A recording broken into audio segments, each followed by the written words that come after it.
দিল না আমাকে এই জায়গায় আসতে হলো কেন? আমি কেন আমগো যদি মারে যদি লাশ আঙ্গা হাতে তুলে দিতা বলবে যে আমার বাচ্চাটা আছে বাট আপনারা একটু সচেতন হয়ে যাবেন এই ধরনের মহিলাদের থেকে। সুপ্রিয় দর্শক শ্রোতা, দেশে এবং প্রবাসে, দূরে এবং কাছে যে যেখান থেকে আজকের এই ভিডিওগুলো দেখার জন্য প্লে করেছেন, সবাইকে আন্তরিক শুভেচ্ছা অভিনন্দন। দর্শক শ্রোতা, শুরু থেকে আপনারা যে ভিডিওগুলো দেখেছেন আশা করি আপনাদের হয়তো ভালো লেগেছে, অনেকের হয়তো আজকের এই কথাগুলো ভালো নাও লাগতে পারে। প্রিয় দর্শক, আপনাদের উদ্দেশ্যে বলতেছি যে আপনারা যদি কখনো অসুস্থ শারীরিক কোনো অসুস্থ হন, জটিল কোনো অসুস্থ হন, তখন কি আপনার মনের কোনো চাহিদার দরকার হয়, তখন উপরে আল্লাহকে ডাকেন যে আল্লাহ আমাকে দ্রুত সুস্থ করে দেন, আমি যেন জীবন আর কোনোদিন খারাপ কোনো কাজে না যাই এবং চিরদিন যতদিন পর্যন্ত বেঁচে থাকি ততদিন পর্যন্ত আপনার নাম নিয়ে চলতে পারি।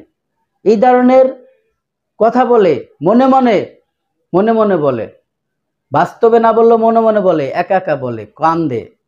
আর তখন এই যে ঘরের স্ত্রীরা যদি কোনো, সবাইকে উদ্দেশ্য করে বলতেছি না, আপনারা বিভিন্ন গণমাধ্যমে দেখেছেন এনার কান্নাকাটি, ইনি নাকি কিডনি দিছে, স্বামীকে কিডনি দিছে, কিডনি ট্রান্সফার করেছে, কিডনি ট্রান্সফার করতে 60 লক্ষ টাকা লাগে, আরও অনেক প্রসেসিং থাকে, যেটা উনি করেছে ওনার স্বামীকে বাঁচানোর জন্য। কতটা ভালোবাসে ওনার স্বামীকে, ভালোবাসতেই পারে, স্বামী স্ত্রীর মধ্যে মিল মহব্বত না থাকলে দুনিয়া চলতো না, পৃথিবী চলতো না। উনি ভালোবাসার টানে তাকে একটা কিডনি দান করছে। আমি জানি, সবাই জানেন ওনার একটা মনের চাহিদা আছে, কিন্তু স্বামীটা যতদিন পর্যন্ত অসুস্থ ছিল ততদিন পর্যন্ত ওনার কাছে হয়তো যাইতে পারে নাই, কিন্তু সেই সুযোগটাই উনি কাজে লাগাইছে। উনি পরকীয়া আসক্ত হয়ে স্বামীকে ফাঁকি দিচ্ছে। এইদিকে আবার বিভিন্ন গণমাধ্যমে এসে স্বামীর উপরে দোষ চাপাচ্ছে, তিনি নাকি পরকীয়া করতেছে, তিনি নাকি অন্য মেয়ের সাথে সম্পর্ক আছে তাই মারধর করে। বিভিন্ন গণমাধ্যমে আমরা তার মারধরের ভিডিওটিও দেখেছি, এটা সত্য, স্বামী তাকে মারছে, কিন্তু কিসের জন্য মারছে এটা কিন্তু আমরা কখনোই জানতে চাইনি এবং জানি না, কারণ ভিডিওতে গণমাধ্যমে যা আসছে আমরা সেটাই বিশ্বাস করছি, এর বাইরে কি আছে এই ঘটনা কিন্তু তারা জানে। দর্শক শ্রোতা, আপনাদের উদ্দেশ্যে বলতেছি, একটা মানুষ, আবারও বলি, যদি শারীরিক সমস্যা থাকে সে কিন্তু তার যৌন চাহিদা থাকে না, ইচ্ছা করলে সে পারে না।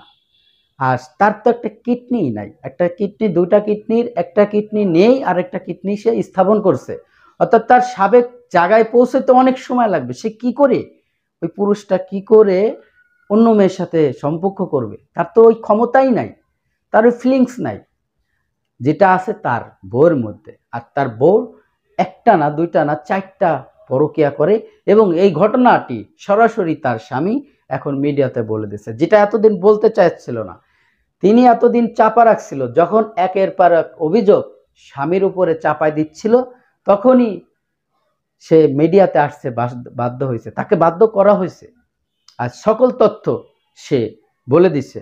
আর আমরা বিভিন্ন সময় দেখেছি ওই মহিলাটা যে নাকি কিডনি দান করেছিল স্বামীকে, সে গণমাধ্যমে এসে কান্নাকাটি করতেছে, তাকে নাকি অনেক মারধর করে, টর্চার করে, তার মায়ের তার দাঁত ভেঙে দিয়েছে এবং তাকে রাখতে চায় না, চলে যেতে চায় না, ডিভোর্স দিচ্ছে না কেন, এই ধরনের বিভিন্ন অভিযোগের উপরে অভিযোগ ওনাকে দিচ্ছিল, ওনার স্বামীর উপরে দিচ্ছিল।